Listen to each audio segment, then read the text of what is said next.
What is up, fans of Grapplers Talk? This is Dave coming at you with another episode each and every week. Thank you to all the fans for downloading, listening to the podcast. We really appreciate you for supporting us each week. It's a passion of mine to be out here providing the best grappling content for you, and I'm excited to bring that to you today. I'm joined by a gentleman all the way from the quiet parts of the Idaho area, Yes. up in God's country, man. It's really beautiful Right. out there. And former UFC veteran, man. He's been all around the game, man. He's done it all. He runs an academy out here in Idaho. I'm welcomed today by none other than Austin Arnett. What is up, brother? How you doing?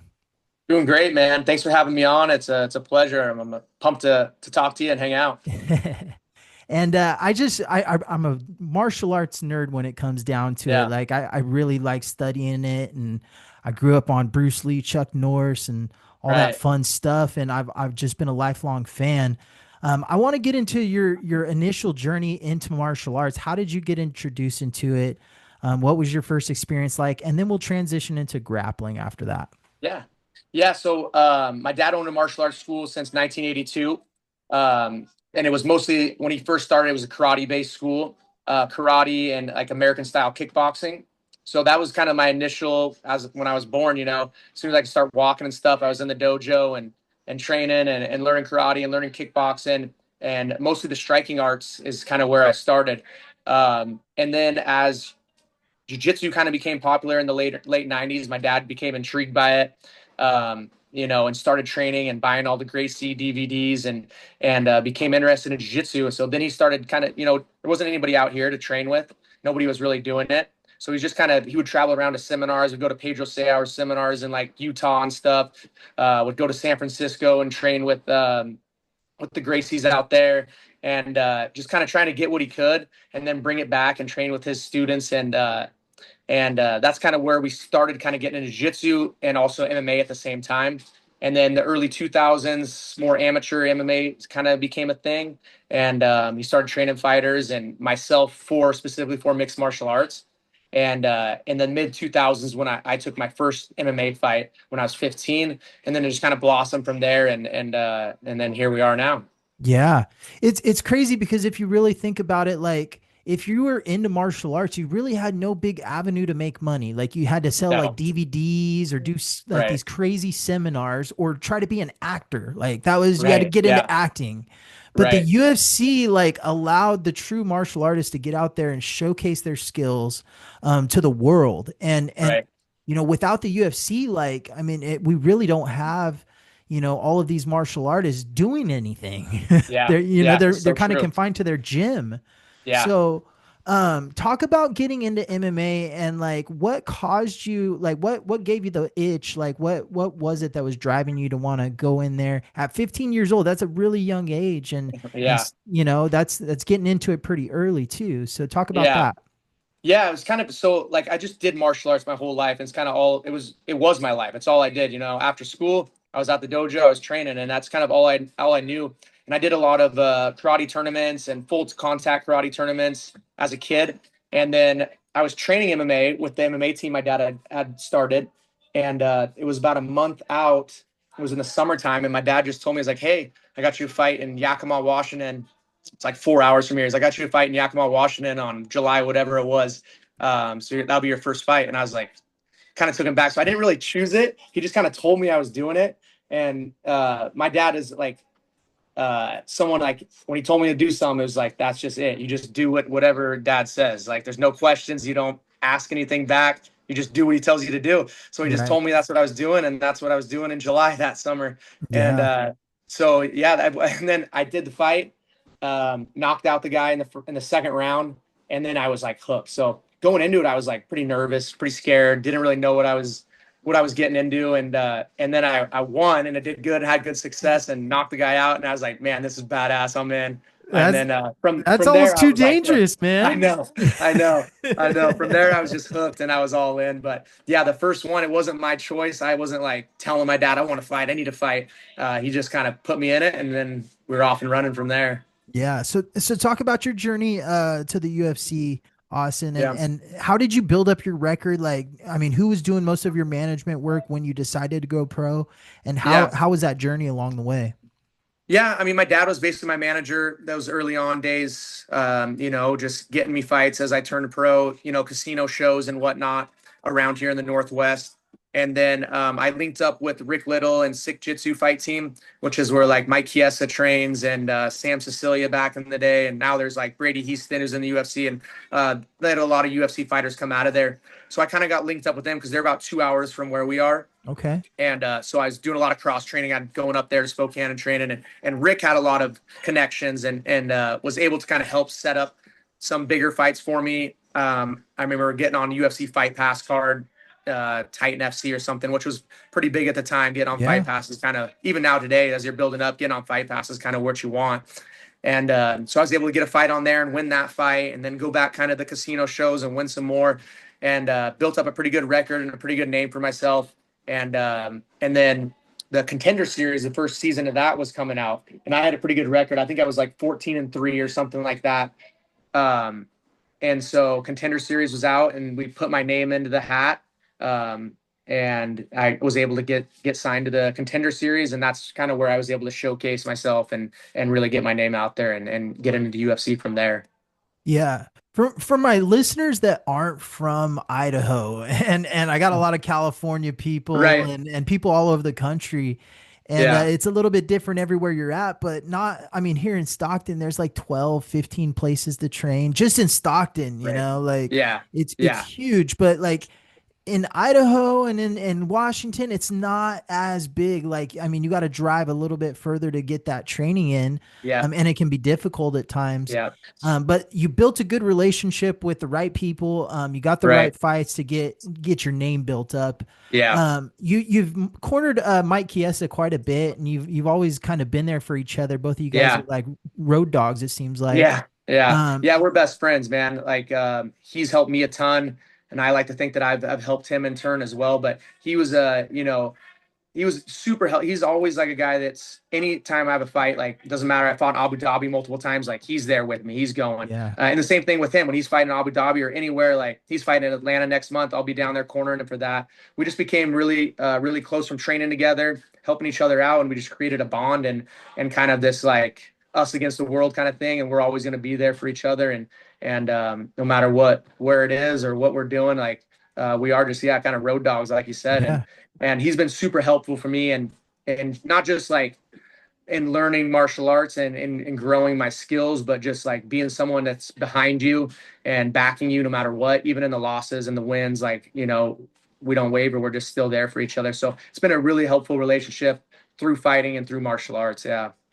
that's important to have someone there, and you've always Yeah. had a great team with your dad and guys like Mike Hmm. Chiesa and Rick Little and the people you've named off. I mean, those that is what defines you as a fighter, especially in those early days. But I really want to talk about, like, especially somebody like you, like, what was it like experiencing those first couple losses, and how did Yeah, you recover and bounce back? And that's something people don't talk about enough, right? Everyone hears the for highs, sure. and sometimes we need to know what to go through, right? Or at Right. least to talk Yeah. about it. Yeah.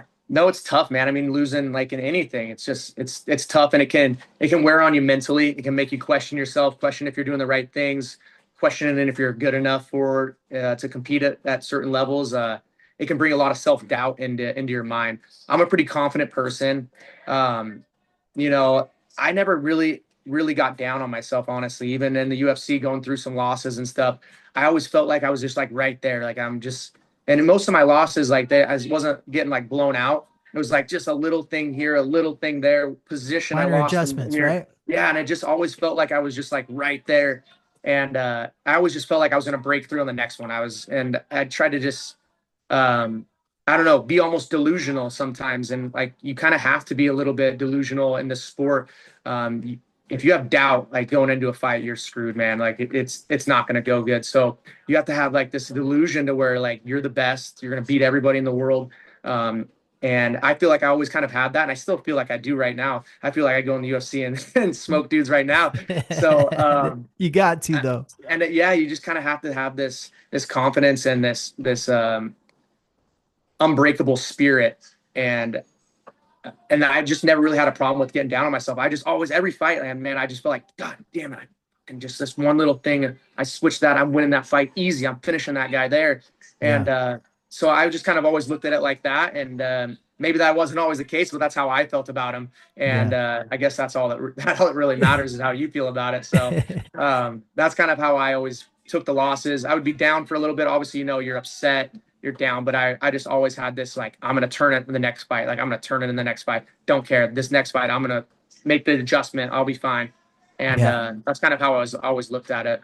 Yeah. It's important, too many people get down on themselves, start to get doubt in their careers. Like you see one loss turn into like, a string of losses. Yeah. Yeah. So it's important to learn how to bounce back and even to be around guys that are in the big leagues and you see them bounce back and you're like, okay, it's not so bad. Right. Yeah. One loss isn't going to define me. Right. And I think like training with the guys that I've always trained with, I've trained with, top UFC fighters. I've, gone to Vegas and trained a ton down there and the big gyms down there with the tons of, and I always just had like a lot of success and felt really good in the room with everybody I've gone with. And so that I think helped too. It's like, I know I can compete with these guys. Yeah. I know where I'm at. I know that I can do this. And I think I always kind of like relayed back to that a little bit, like, man, you are this level, you are at this level. And you can tell in a training room, how it is. Like you're going with guys, you can tell like if you're like, shit, dude, I'm not even close, man. Like this, holy shit. Like I'm so far off. And I never felt like that. I always felt like I was right there and could compete with everybody that was in my division and in the UFC and stuff. And so I think that helped a little bit with the confidence also. It's like, man, I'm doing this in the training room. I just need to make this happen in the fight now. So that kind of helped a little bit too, I think. With my confidence after losses. Oh yeah. I mean, it's huge. You definitely got to go in with the same type of attitude. Like that unwavering belief in yourself you were talking about. Like right, you really got to get back on the horse and really believe. That's what it's all about. 100%. So a few years back, you linked up with a good buddy of mine that moved out to Idaho, and you put together a little podcast. Talk about how that got started and the fun times with that. I was a huge fan of Seeing Red. I wish it would come back. I know. I'm waiting for it. I'm know. Just knowing you guys are going to release one soon. So I know, dude. Dude, it was so much fun. It just kind of happened. Like Chad is kind of into the, obviously he loves the podcast, and Chad Damerals, who we're talking about, he's into it and he has the whole setup and everything. And he's kind of like mentioned, dude, we should do like a little podcast. Yeah, I got the whole setup. We can we kind of talked about it for a while. Then finally we were like, all right, let's do it. So we started doing it, and dude, ton of fun. Like it was a blast. And we were just on such the early stages. Like we didn't have a lot of listeners or anything. We are just trying to get it going and getting off the ground. But we were having a blast doing it every time and throwing back some drinks and just hanging out and BSing about it, dude. It was a blast. And then we just both got so damn busy, man. And just so busy with our, he's got his business he's running full time. He's got his family. I got my business and fighting and everything, and my family too. And it was just kind of like fell off. How it is, like you miss a week. Then you miss 2 weeks, then you miss 3 weeks, and then you're just out of it. And then you're completely, then you're just not doing it anymore. And that's kind of what happened. It wasn't like a intentional decision. It was like, oh, I can't do it this week. Oh, me either. I'm gone. Oh, shoot. Oh, next week, no. And then it was just like, that was it. That's what happens. Dude, I know. And it is like, it's, as you know, probably like it's consistency is huge. Like you have to be consistent. You can't miss, just like martial arts too. Consistency is everything. And even just getting reps, being on the podcast, like talking, like you get better the more you do it. And then you obviously build up your listeners. The more you do it, the more consistent you are. And so we kind of lost that, but dude, we'll get it back. We'll get our lives under control so where we can start doing it again. But no, it's definitely something I want to get back going with him. And we will get it back one day for sure. Yeah. Seeing Red. If you haven't listened to it, it's probably still out there somewhere. Go download it, tune in. It's an awesome podcast. I definitely am hoping it comes back soon. But before the show, we were talking a little bit, and we were talking about how active you still are even to this day. And talk about that. Your last fight was in January. You're pretty much always down to fight, right? Yeah, man. It's kind of all just like opportunity and timing is just kind of where I'm at. Like, I don't have to fight anymore. Like, I have a good business, I have a good life. I just do it at this point because I love it. And when I kind of get some timing works out, an opportunity comes up, and it just works out like that, then I'm down to jump into a fight. And every once in a while, that kind of lines up. And I'm always training. Like I teach all my classes, but I train in all of them too. I'm sparring every sparring day. I'm sparring with all the guys, Yeah. grappling classes. I'm grappling. I'm doing all the rounds too. So like I'm always in good shape and always training. So that helps being able to jump on stuff also. Um, there's a couple like things like I would like to do, like karate combat is something that I want to test. I want to get into. So I if it think that's works right out, up your alley, man. yeah. So if that works out at some point, karate combat something. And then the other thing is I want to fight for Ryzen over in Japan.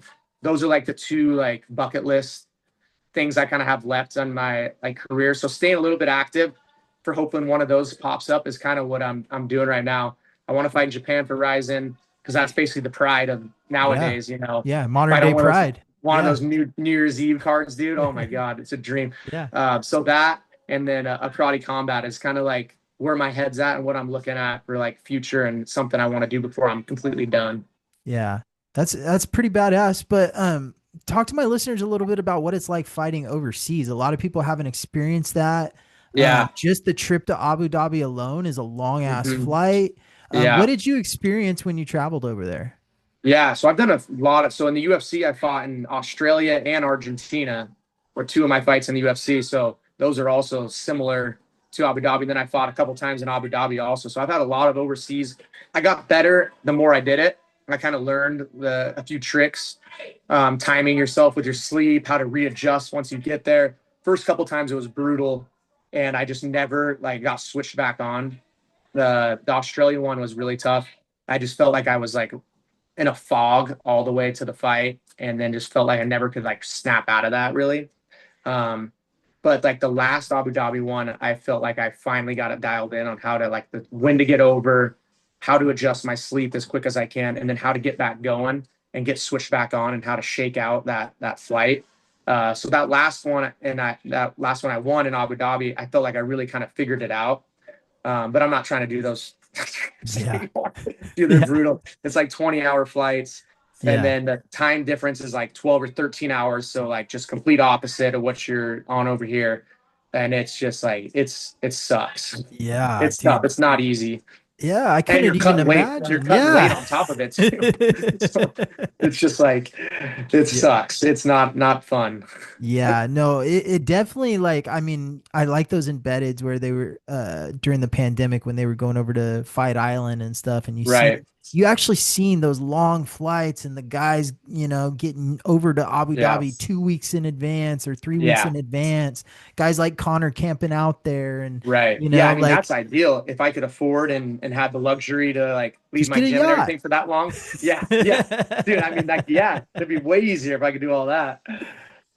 Yeah, no, it's pretty insane, but that's pretty cool. Like, I mean, looking back, like, I mean, when you can't even fight anymore, right? You're gonna be able to Yeah. say, "Hey, I've been able to travel all over the world." Like, Right. you're a true martial artist. Like, you've traveled Yeah. all over the world and you've tested yourself, and Yeah. that's No, what it's all about.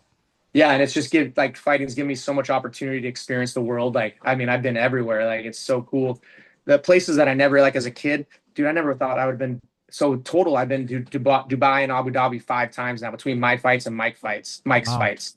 So it's wow, like never in my life would I think that I was going to be in Dubai once in my life, and I've done it like 5 times now. So it's just like so many cool opportunities have come of it, and I've been to yeah. South Korea for Sam Cecilia's fight over there. I mean, I've been to Hawaii for Sam's fights. I've been to Australia, Argentina for mine. Like, dude, just got to experience so much stuff. It's been pretty awesome. Now, something I know from talking to Chad and I remember back in the day on Seeing Red, you guys would mention it, but like the corner environment when you guys are in the room and hanging out, like what is it like? What are the vibes like? Are you guys constantly sparring? Or are you guys just chilling playing video games? Yeah, so you're talking about like fight night, like you're in the back. Like, I mean, maybe even a couple days before Yeah, too, right? Just dude, getting pretty used to the chill. Like, scene. dude, they're pretty. Honestly, it's pretty boring. Like, because like one, you're sucking weight, or your buddy's sucking weight. One of you is, so they're kind of like low energy already. So it's like you're trying to get through like 2 training sessions probably in a day, and you're basically using all of your energy to get through those 2 training sessions, and then you just want to like chill. So a lot of video games. We usually bring the Nintendo Switch with us, play a ton of Mario Kart, play a ton of like Donkey Kong. Yeah. We do a bunch of that. So it's like a lot of video games, a lot of chilling, a lot of Yeah. chilling. We Keeping try it to keeping like, it light. yeah, and then try to experience the city a little bit, get out, walk around, go check out some of the stuff wherever city you're in. But it is a lot more boring than I think people would expect. Like just a lot of downtime, a lot of Yeah. downtime. Oh yeah. Do you foresee yourself doing any like major jujitsu competitions or anything like that in the future as jujitsu Yeah, rises as a sport? yeah. There is one promotion up here in Spokane, Washington.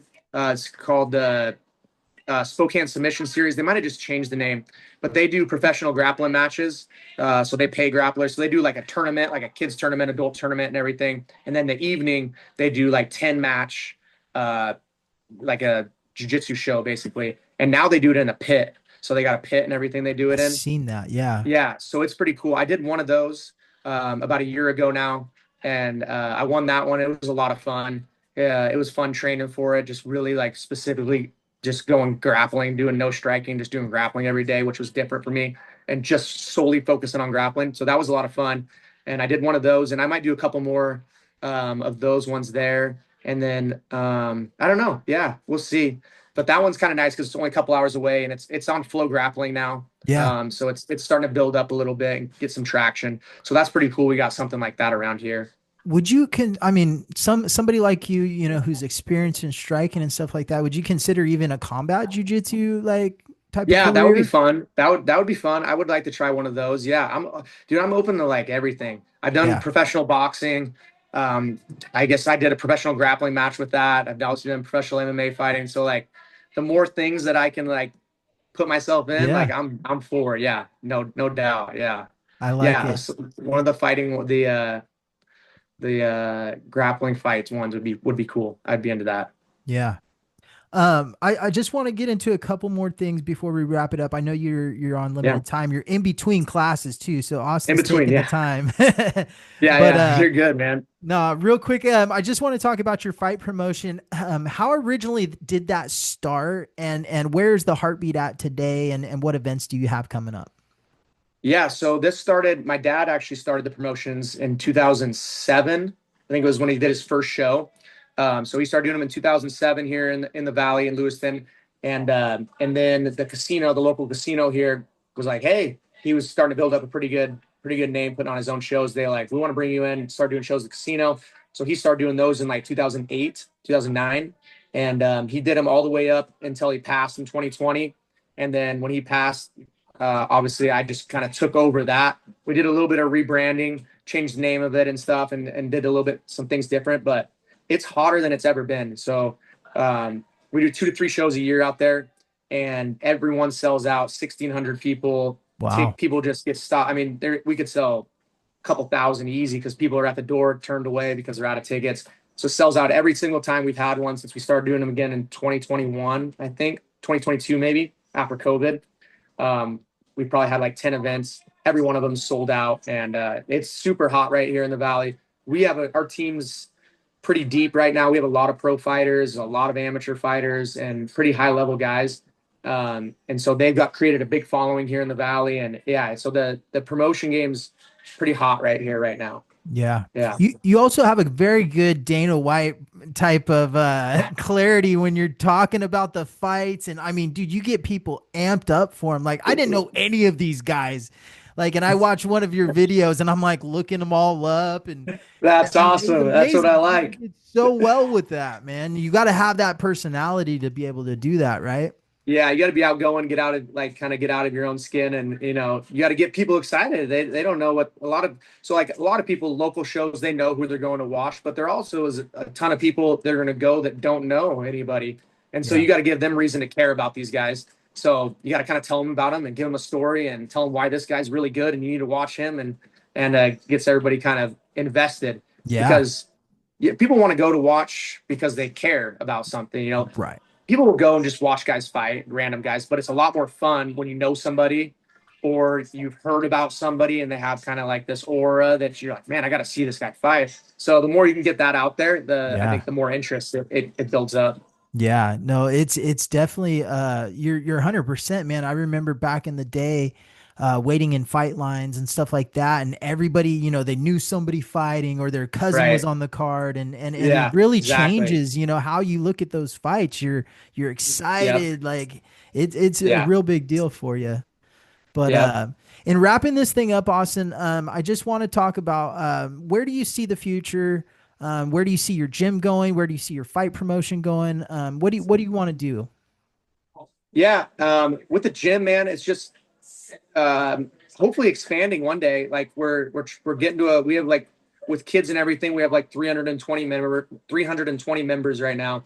So we're getting close to capacity, and I'm trying to push it to that point to where then we need to expand and add on another floor. And the biggest thing with that is making sure you have enough instructors Right. to be able to facilitate, because I can't teach every class, obviously. And if there's two mass spaces, two classes going on at once, I can't teach both of them. So one big thing is developing instructors. And that's part of being a good instructor, I think, is you're not just teaching students to be good grapplers, but you're also teaching the higher belts how to become good instructors also, so they can teach classes and they can run their own program also. And we're doing a pretty good job with that right now. We have a couple of jiu-jitsu instructors, a couple of MMA instructors, and then we're starting a guy that just got his purple belt with us is going to start his own 6 a.m. class here in June. So he's Nice. going to be starting a class. So trying to kind of, do that, develop instructors also as you're developing good jiu-jitsu athletes, is something I've been trying to do and work towards, so we can expand and we can get more people in here and do more with it. So that's kind of where the gym's at right now. MMA promotion, trying to get more every year, trying to push the casino to get us to do some more events. And then what I'm trying to do with our show basically is develop talent to get to that next step, which I think the next step from like a pro on our show is getting to like a fight pass. So Yeah. trying to build these guys up uh, to good fighters, good records, and then they're able to get picked up to a UFC fight pass show. So that's kind of what my idea of what I'm trying to do is turn amateurs into pros, turn the pros we have on our cards into UFC fight pass pros, who hopefully eventually turns into UFC fighters. And that's Yeah. kind of like what I'm trying to do with the athletes that we have on our shows. Yeah, it makes sense though because you've been there. You know Yeah. what it takes, right? And you kind of Yeah. did it the hard way. So you're gonna Right. help these guys get up there and do it the right way. But you're doing amazing things, man. And I really appreciate your time and taking it out and being a part of this. I Yeah, dude. Thanks always, for having me, man. yeah, man. I always like to give our guests just a couple minutes, just give any shout outs, anything like that. If we want to train with you, how do we find you on Instagram? All that fun stuff. Go ahead. Yeah. Yeah, man. So social media, like on Instagram or on Facebook, Arnett's Martial Arts America. You can find us just typing in that on Facebook and Instagram. We're pretty active on both those. We're in Lewiston, Idaho, just down south a little bit from Spokane, Washington. So if anybody's in the area ever and wants to come in and train with us, we're always happy to have anybody in. So yeah, shout out to everybody that helps me with this gym here. All my instructors, Dave Pearson, is one of our black belts instructor. He's awesome. Not He's me. a lot of Not fun. me. Yeah, different Dave Pearson. I thought it was funny. Chad has a funny story. He was like, forget exactly how it went. Basically, he was talking shit like about you to somebody and saying like Dave Pearson, and then other Dave Pearson heard it, and he thinks that he was like pissed at him. He has a point. You have to ask him about it if he hasn't told you about it. Uh, But yeah, to our instructors, Dave, and all the other guys that help out and helping grow our team, and then giving back to the gym, I'm very thankful for, man. yeah. We thank you very much, Austin, for being a part of this episode of Grapplers Talk. Don't forget to download us. We're on Spotify, YouTube, Apple Podcasts, anywhere where you get your podcasts. Check us out. Subscribe to all of our channels. This has been another awesome episode of Grapplers Talk. This is Dave, and we are out.